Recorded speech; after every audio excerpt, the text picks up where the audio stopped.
hindi pwedeng hindi magkaroon ng pagtitipon, paglalamay, kainan at kwentuhan, at higit sa lahat, lagi tayong may panahon para magdasal bawat gabi, mag-alay ng rosaryo sa magdasal para sa mga dito ba uso pa yung mga matatandang nagdadasal sa mga baryo. Sa atin meron tinatawag ng mga matatanda na yun ang kanilang ika nga kontribusyon sa mga pamilya na namamatayan.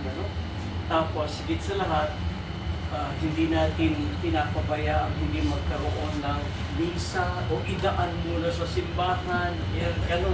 Ganun kayaman ang ating pananampalataya at tayo nagpapasalamat dahil bagamat mukhang napakabata pa ni Aida, ilang taon si Aida? 40. Oo, yung paring nilibing namin last Saturday, 47. Kaya, Father Ricky, alam nyo, sa kwento namin dito sa Prisco, San Pedro Bautista, si Father Ricky last week, at saka si Jerome this week, ikawalo na namatay ngayon ng 2024. No? So, ang ibig sabihin nun, talagang pari ka man o hindi, bata ka man o matanda, meron tayong takdang panahon, na kailangan nating bigyan ng pagpapahalaga. Kaya naging ugali ko na, na kapag ako nag-iisa sa patay, ang unang ginagawa ay magdasal. Hali kayo, magsitayo muna tayo panandali. At bago natin simulan ng formal, ang ating misa sa pamamagitan ng pag-awit ng isang pambungat na awit, nais ko kayong anyayahan na manalangin sa ngalan ng Ama at ng Anak at ng Espiritu Santo. Amen. Alang-alang sa ating minamahal na Aida at sa lahat ng mga lumisan na mga kamag-anakan natin at mga kaibigan, lalong-lalo na't dumarating na ang kapistahan nila ngayong Undas. Alalahanin na natin silang lahat, pero higit sa lahat, alalahanin natin ang ating mga sarili.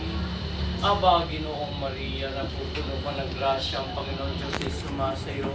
Bukod kang pinagpala sa babaeng lahat at pinagpala naman ang iyong anak na si Jesus. Santa Maria, Ina ng Diyos, panalangin mo kami makasalanan, ngayon at kung kami mamamatay. Amen. Hindi niyo ba napansin? Gusto ko yung ganitong pamamaraan ng simula dahil tingnan ninyo. Santa Maria, Ina ng Diyos, panalangin mo kami mga makasalanan. Tayong lahat. No? Ngayong gabi nito. Ngayon, at kung tayo'y mamamatay. Amen. Hindi ba? Sa makatwid mo, mula ngayon hanggang kamatayan natin, may katulong tayo. Merong katulong na naghahanda sa atin. Ano man ang mangyari sa atin, malimutan man natin na tayo ay kailangan sa tuwin ay handa. Andiyan ang Inang Maria na aasahan natin na katuwang natin, nananalangin para sa ating mga makasalanan ngayon at kung tayo mamamatay. Kaya sa diwang ito, tayo nagpapailalim sa karunungan at kalooban at pasasalamat sa Diyos na siyang nangako sa ating may naghihintay na mas ganap ang buhay sa ating lahat. Papurihan natin siya para sa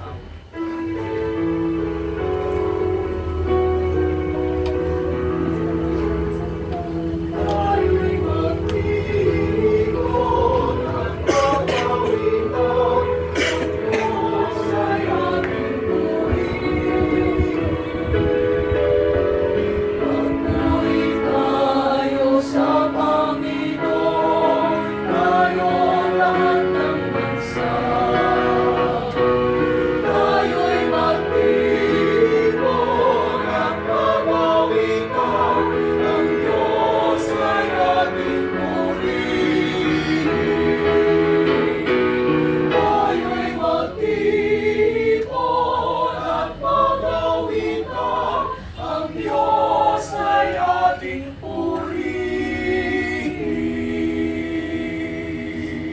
Patuloy tayong manawagan sa ating Panginoon upang ang ating minamahal na kapatid na Aida ay pagkalooban niya ng awa at kalinga. Panginoong Jesucristo, ikaw ang nakiramay sa aming pagkatao nung ikaw ay isinilang sa aming piling upang maranasan din ang lahat ng hirap at sakit na aming dinaranas at maging sanhi ng aming lakas at pag-asa. Kaya Panginoon, kaawaan mo kami. Panginoon, kaawaan mo kami. Panginoong Jesucristo, nakiramay ka sa aming mga panahon ng kalungkutan at kaligayahan. Naway pagbigyan mo ng paghilom ang mga puso ng nalulumbay, lalong-lalo na ang mga minamahal na iniwan ng iyong anak na si Aida. Kristo, kaawaan mo kami. Kristo, kaawaan mo kami. Panginoong Jesucristo, ikaw ang patuloy naming karamay sa aming patuloy na paglalakbay sa lupa upang sa tuwin ay gabayan kami at liwanagan at tahakin ang landas ng kabutihan at katotohanan na siyang maghahatid sa amin sa kabanalan ng buhay na walang hanggan. Panginoon, kaawaan mo kami. Panginoon, kaawaan mo kami. At kaawa nawa tayong lahat ng makapangyarihang Diyos at patawarin sa ating mga kasalanan at patubayan tayo patungo sa buhay na walang hanggan. Amen. Manalangin tayo.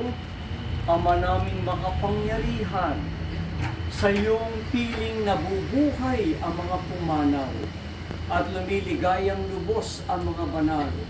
Paunlakan mo ang aming kahilingan ngayong gabi upang ang iyong minamahal na anak na si Aida na hindi na masisikatan ng araw at buwan ay masilayang lagi ng kasiyasiyang liwanag mo kailanman. Sa pamamagitan ni Jesucristo kasama ng Espiritu Santo, magpasawalang hanggan. Amen. Magsimula.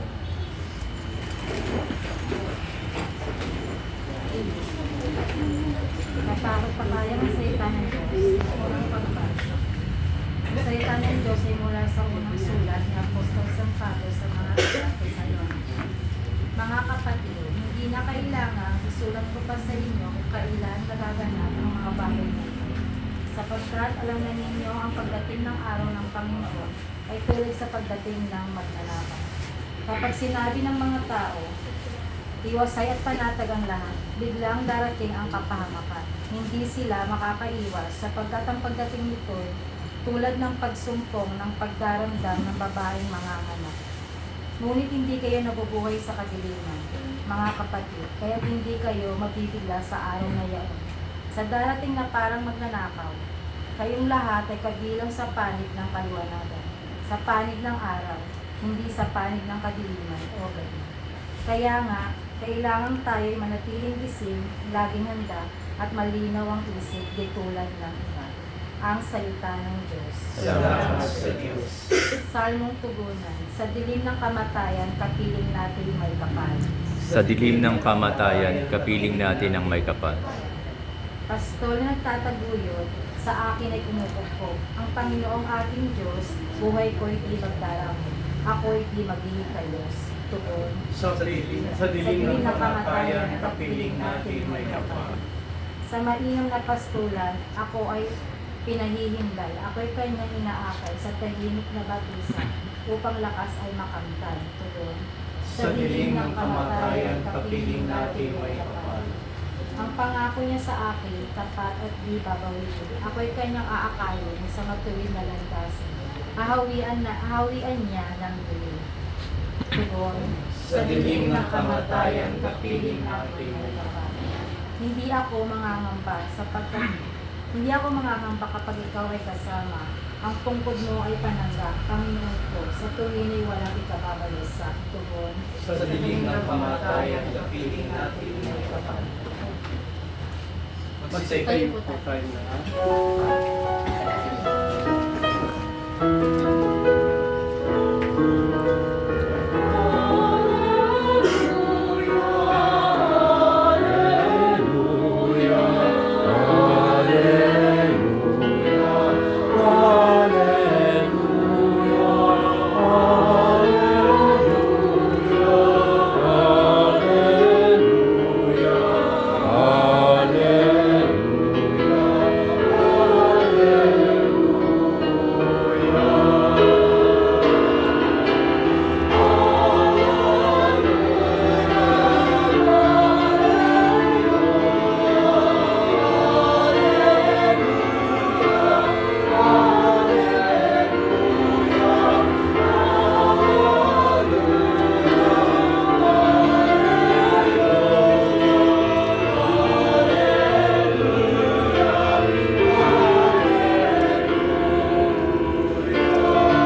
Sumainyo ang Panginoon. At Ang mabuting balita ng Panginoon ayon kay San Marcos.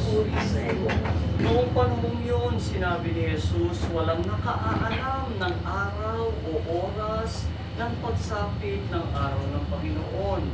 Kahit ang mga anghel sa langit o ang anak man, ang Ama lamang ang nakaalam nito. Mag-ingat kayo at maging handa sapagkat hindi ninyo alam kung kailan ito mangyayari. Katulad nito isang taong umalis upang maglakbay sa malayong lupain. Ipinababahala ang kanyang tahanan sa mga alipin at binigyan ng kanya-kanyang gawain at inutusan ng bantay pito na maging laging handa sa kanyang pagdating.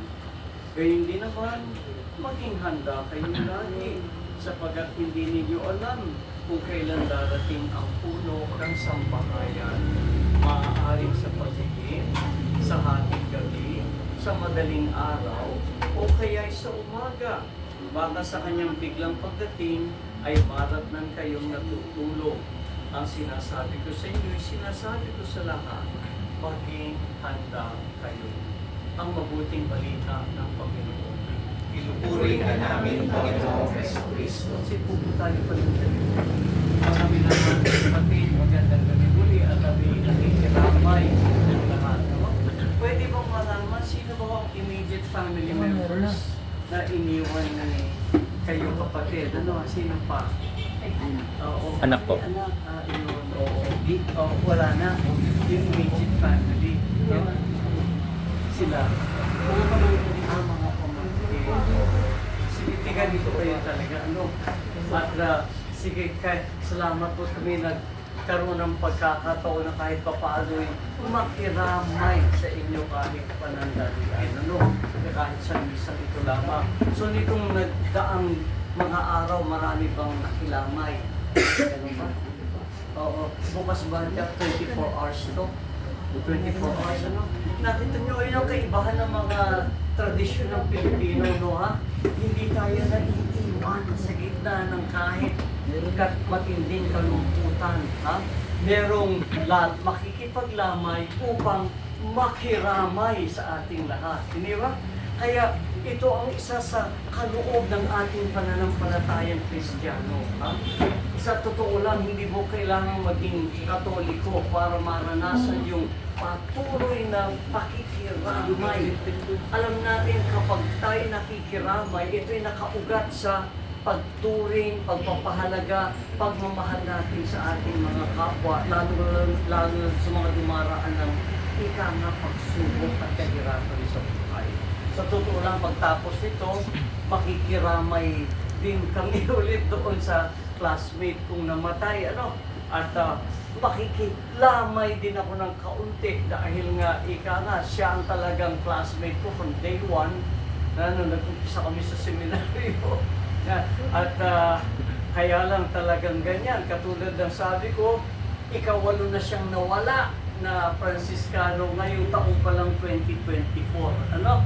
Kaya pari ka man o hindi, 8 nang nawala sa aming kapatirang Franciscano ngayong 2024 pa lang. No?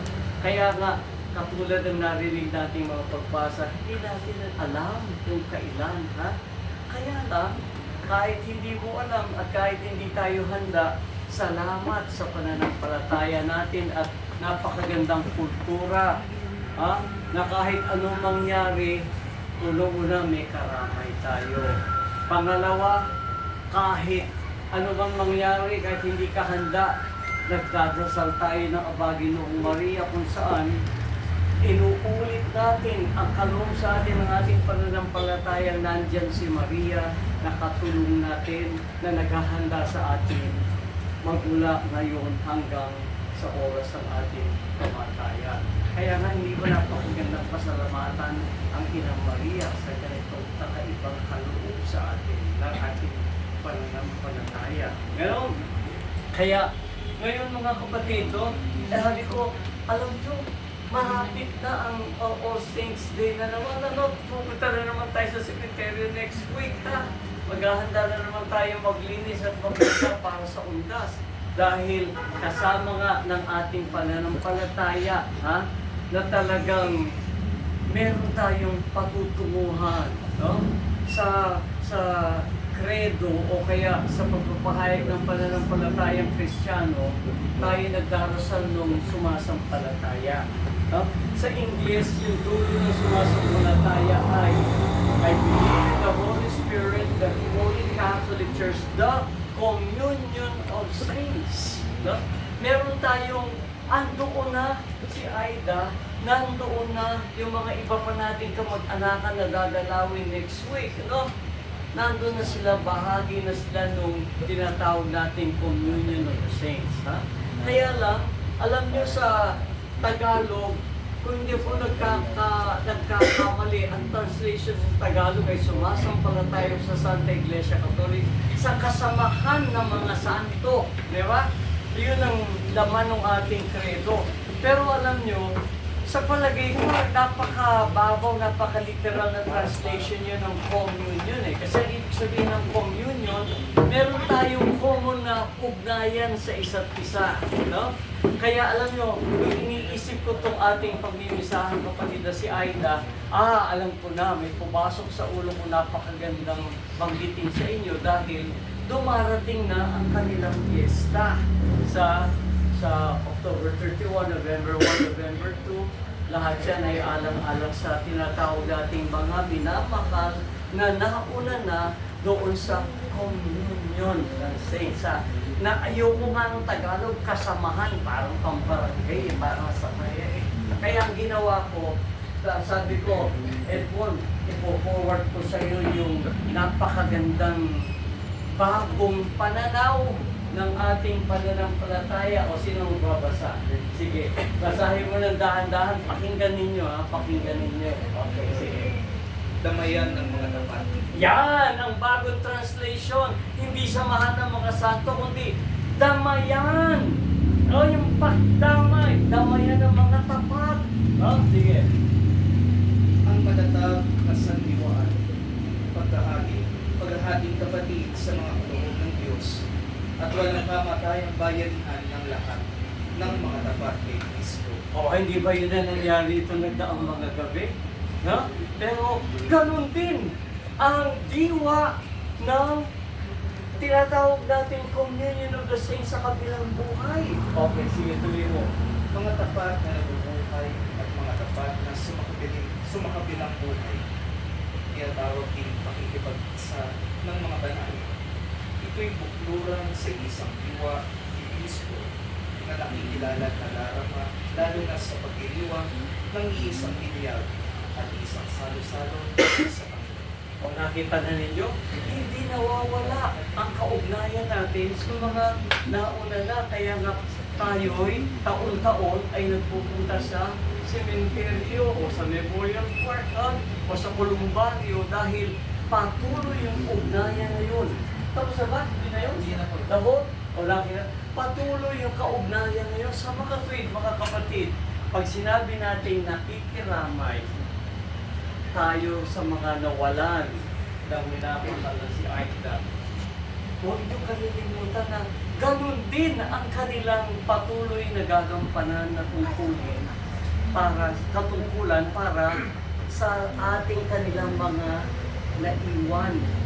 Sa mga tweet, asahan ninyo patuloy na karamay natin si Aida sa mga panahon na nalalabing ng ating buhay dito sa Kaya nga, matibay ang pakikipag-ugnay natin sa kanila, sa mga kamag-anakan natin sapagkat patuloy din silang nakikiramay sa ating mga iniwan.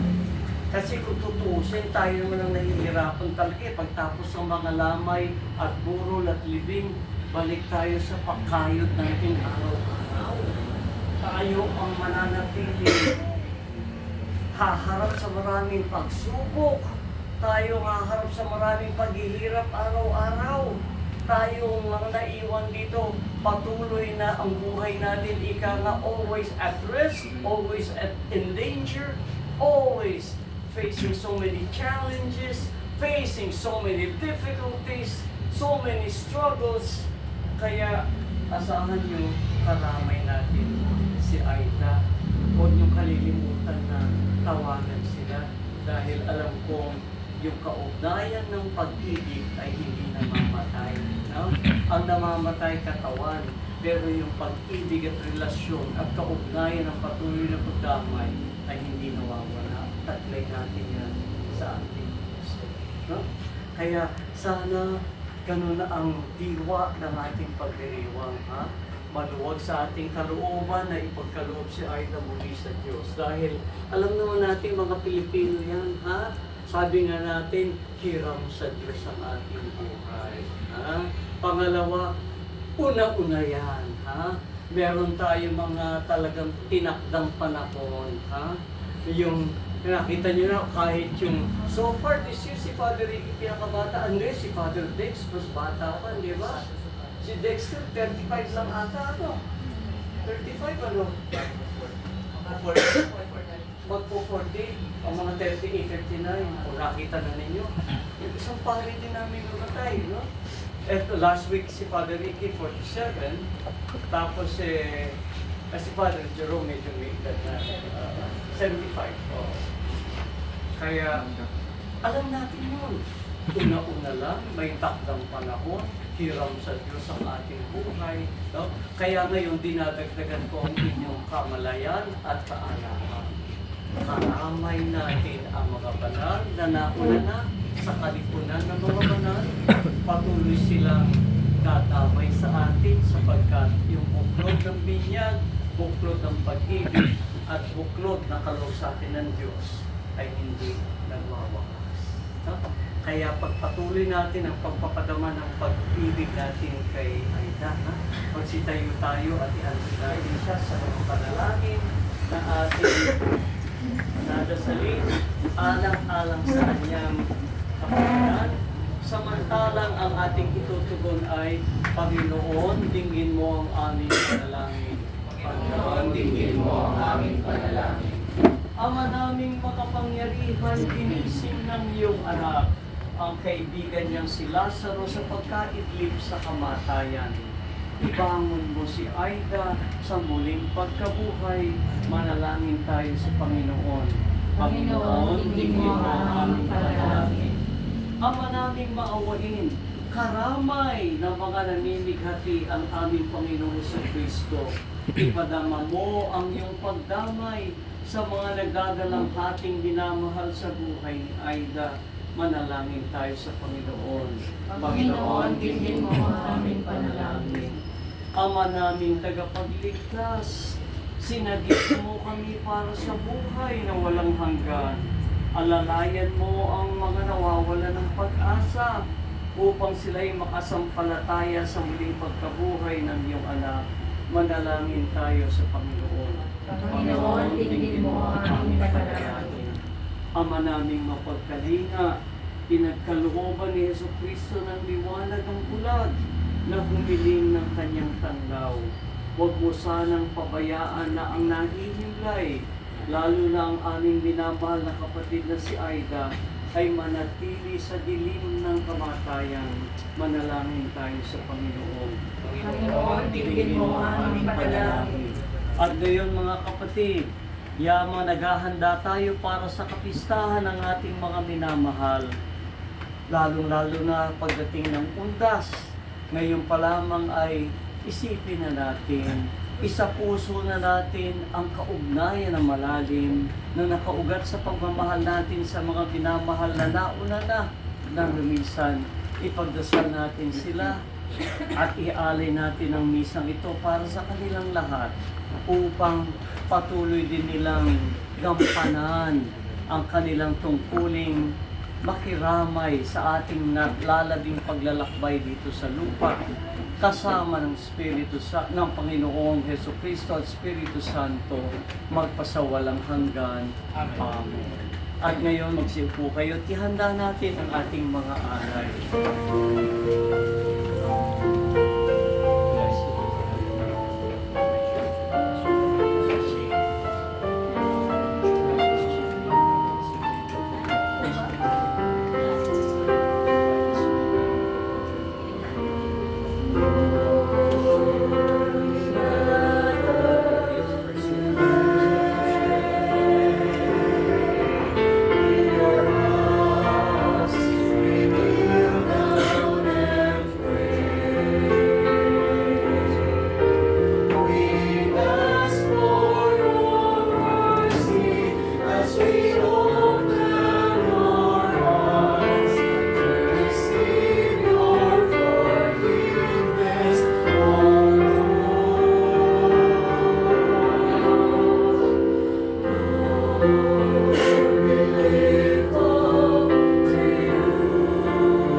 sa ating paghahain, alang-alang kay Aida, ay maging kalugod-lugod sa harap ng Diyos sa mga makapangyarihan. Tanggapin nawa ng Panginoon itong pagkain sa iyong mga kamay sa kapurihan niya at karangalan sa ating kapakinabangan at sa buong sambayanan niyang banal.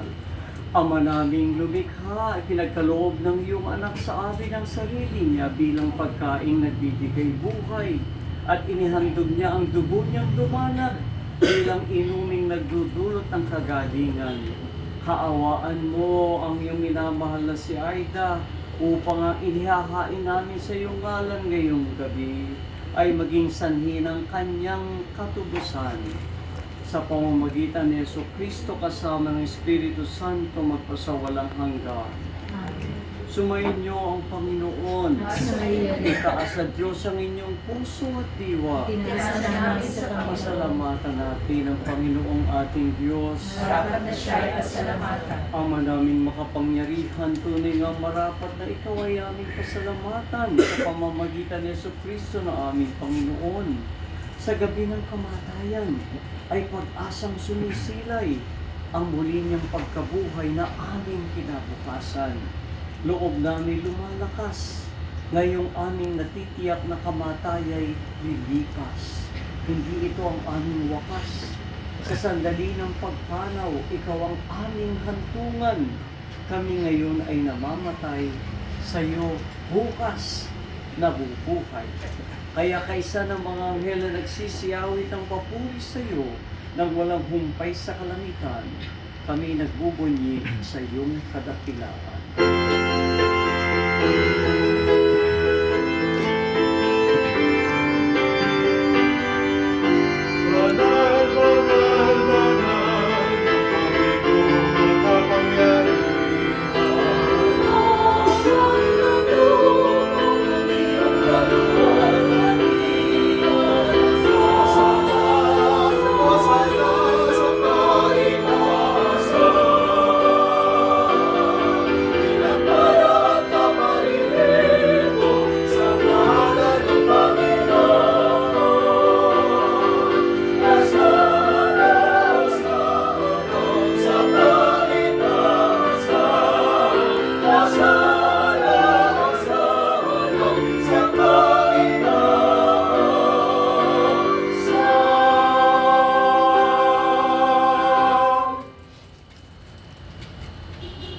Ama naming banal, ikaw ang bukal ng tanang kabanalan. Kaya't sa pamamagitan ng iyong Espiritu, gawin mong banal ang mga kaloob na ito upang para sa amin ay maging katawan at dugo ng aming Panginoong Jesucristo. Bago niya pinag-iisang pusang loob na maging handog, ginawa kanyang tinapay, pinasalamatan kanya, pinaghati-hati niya iyon, iniabot sa kanyang mga alagad at sinabi, tanggapin ninyong lahat ito at kanin, ito ang aking katawan na ihahandog para sa inyo.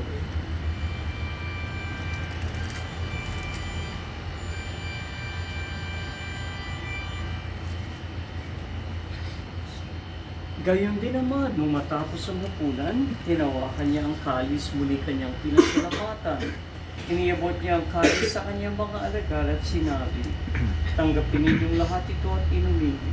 Ito ang kalis ng aking dugo, ng bago at walang hanggang tipan. Ang aking dugo na ibubuhos para sa inyo at para sa lahat, sa ikapagpapatawad ng mga kasalanan. Gawin ninyo ito sa pag-alala sa akin.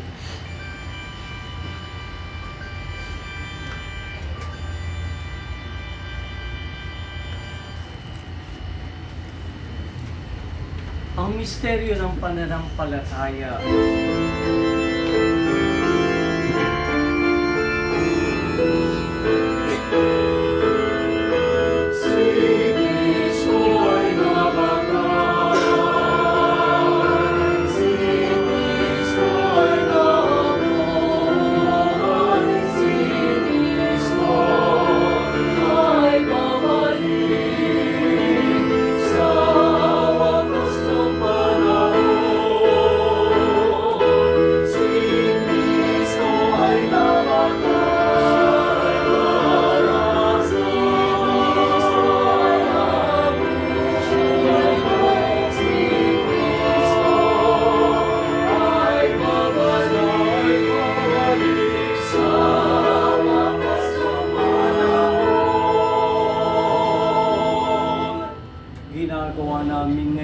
ang pag-alala sa pagkamatay at muling pagkabuhay ng iyong anak. Kaya tiniaalay namin sa iyo ang tinapay na nagbibigay buhay at ang kalis na nagkakaloob ng kaligtasan. Nagpapasalamat kaming lahat. Minarapat mo kaming tumayo ngayong gabing ito sa iyong harapan. Bagamat kami ay alangan upang ikaw ay aming paglingkuran. Kaya't sinasamo namin kaming magsasalo-salo sa katawan at dugo ni Kristo ay mabuklod sa pagkakaisa sa pamamagitan ng Espiritu Santo. Amalingapin mo ang iyong simbahang laganap sa buong daigdig. Puspusin mo kami sa pag-ibig kay San Francisco na aming Papa, si Elias Ayuba na aming bagong obispo, at ang lahat ng iyong mga kaparian, mga relihiyoso at religyoso at mga diakono. Alalahanin mo si Aida. Tinawag mo na siya mula sa daigdig na ito, apat na taon nang nagdaan. Noong siya'y binyagan, nakaisa siya ni Kristo sa kamatayan. Kaya ngayon siya'y pumanaw na makaisa siya nawa ni Kristo sa pagkabuhay.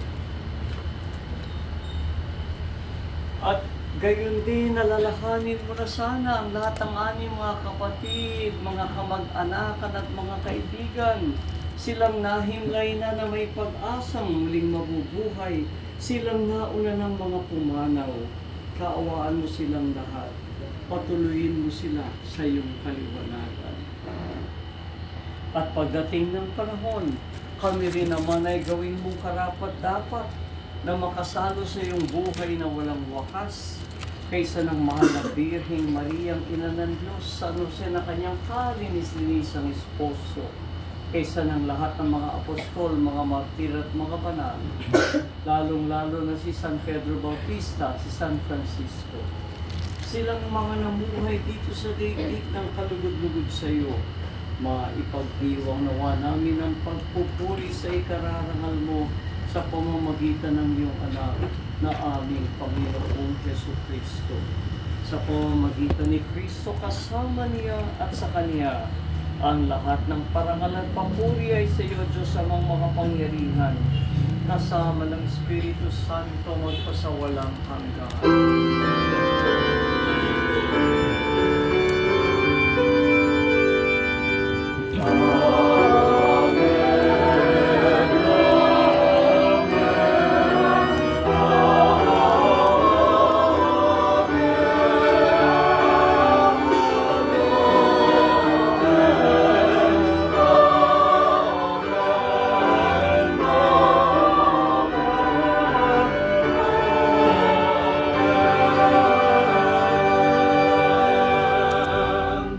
Tayo'y nasa huling gabi at ngayon ang ating huling pagkakataon na kantahan, awitan natin si Aida at muli nating sariwain na ang ating ginaganap ay pagtanaw ng utang na loob at higit sa lahat pagpapailalim sa kalooban ng Diyos dito sa lupa para ng sa langit.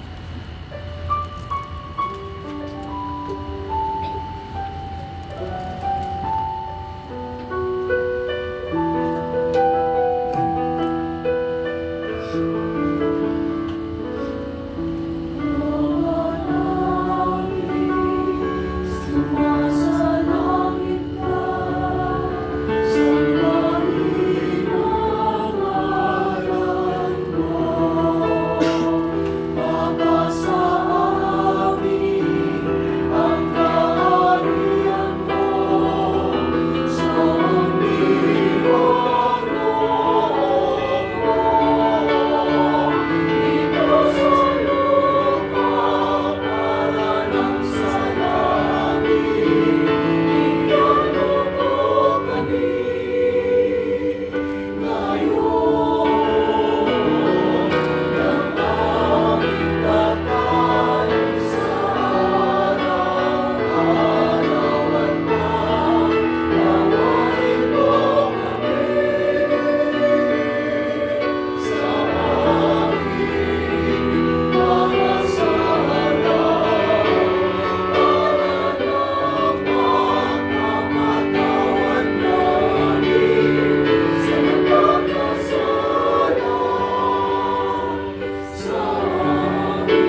yadya sa lahat ng masama, pagkalooban ng kapayapaan araw-araw, iligtas sa kasalanan, ilayo sa lahat ng kapahamakan, samantalang aming pinananabigan ng dakilang araw ng pagpapahayag ng tagapagligtas namin si Yesu Kristo.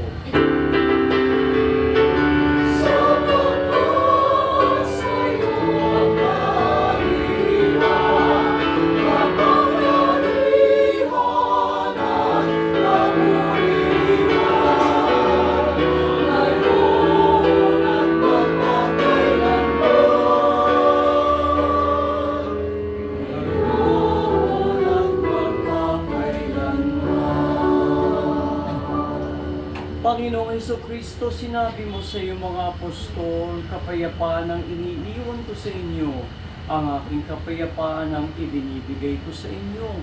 Tunghayan mo ang aming pananampalataya, huwag ang aming mga pagkakasala. Pagkalooban mo kami ng kapayapaan at pagkakaisa ayon sa iyong kalooban, kasama ng Espiritu Santo magpasawalang hanggan. Amen. Ang kapayapaan ng Panginoong muling nabuhay ay laging sumainyo. Magkaloob natin sa isa't isa ang kapayapaan ni Kristo. Peace be with you. Kapayapaan po at muli nakikiramay sa inyong lahat.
Pakikinabang sa katawan at dugo mo, Panginoong Hesukristo, ay huwag sanang magdulot ng paghuhukom at parusa sa aming mga kasalanan. Alang-alang sa iyong dakilang pag-ibig, matanggap nawa namin ang pagkupkup mo sa amin at kaloob mong lunas, lalong-lalo na sa gitna ng kalungkutan, sa pagtanggap namin ng iyong dugo at katawan na siyang pagkain ng aming buhay. Panginoon, hindi ako karapat-dapat na magpatuloy sa iyo, ngunit sa isang salita mo lamang ay gagaling na ako.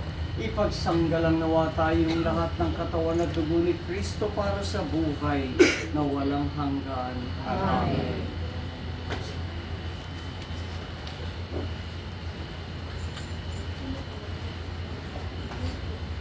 Para po sa mga tatanggap ng komunyon, pumila lang po.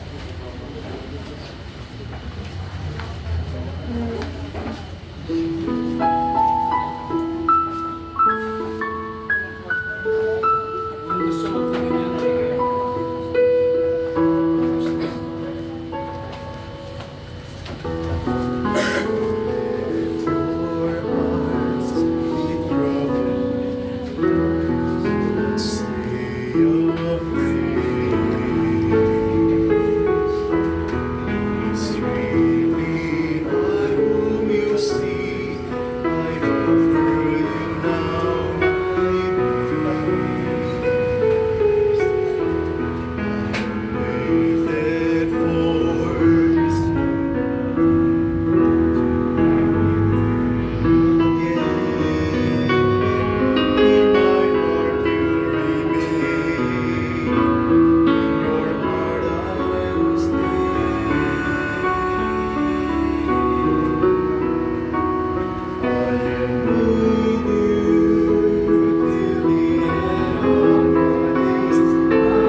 natin yung huling pamamaalam at pagkakabilin kay Aida.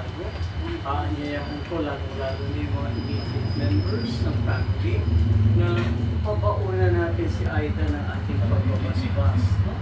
Tayo'y nabubuklod sa pamamagitan ng tubig ng binyag. Kaya yung banal na tubig din ang ating ipababaon, tanda ng ating pagbabasbas at panalangin na sana'y ang kaganapang ipinangako sa lahat ng mga binyagan ay maganap na sa buhay ni Aida at ipagkaloob na ng buong may kapal. Kaya magsitayo po tayo lahat at tanda ng ating pasasalamat, tayo ngayon ay manalangin. Ama namin mapagmahal, inilagak ng iyong anak sa amin ang pabaong pagsasalo sa banal na tingin. Ipagkaloob mong si Aida ay makapakinabang sa hapag ni Kristo sa kabilang buhay. Sa pamamagitan na rin ng anak mong mahal, kasama ng Espiritu Santo, magpasawalang hanggan. Amen. At ngayon mga kapatid, yamang nagtipon tayo sa kahuli-hulihang gabi ng ating lamay. Pinagkukulan natin ang ating mahal na Aida ng mga panalangin at pag-aalay ng Eucharistia. Kaya umasa tayo na siya'y nasa kalagayan at kaganapan ng buhay kung saan wala ng lusa, wala ng kalungkutan, wala ng mga karamdaman at wala ng kamatayan. Wala ng kadiliman, kundi ang namamayani ay lubos na ligaya, kapayapaan, kaliwanagan, kagandahan at kabanalan sa piling ng may kapal.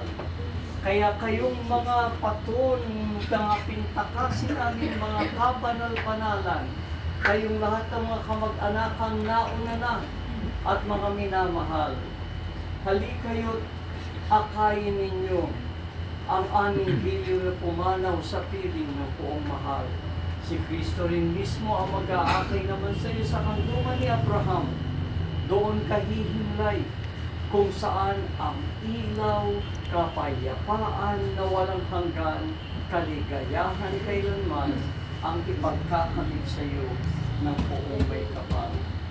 Kaya't Ama naming mapagmahal, narito kami tagahabilin sa iyo. Kay Aida, pumanaw na siya.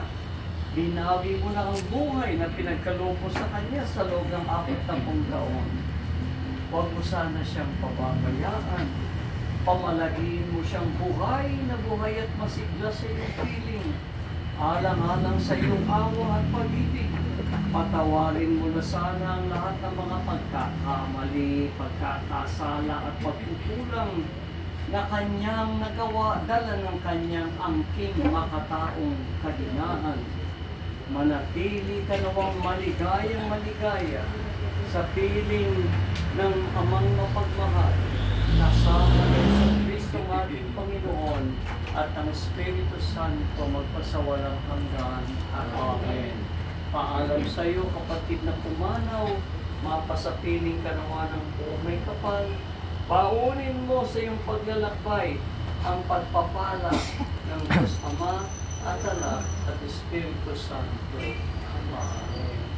At para din sa inyong lahat ng mga iniwan niyo, mga minamahal na kamag-anak at kaibigan, sumayin niyo ang Panginoon. At sumayin. Pagpalain nawa kayong lahat ng makapangyarihang Diyos, Ama, at Anak, at Espiritu Santo.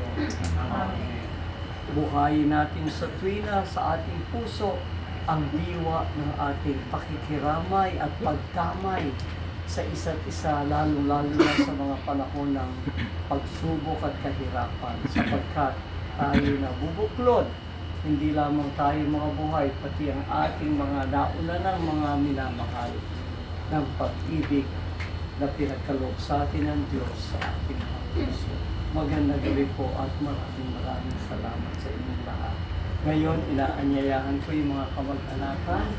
Hali kayo't pabaunan natin ang ating pagbabasbas, ang ating minamahal.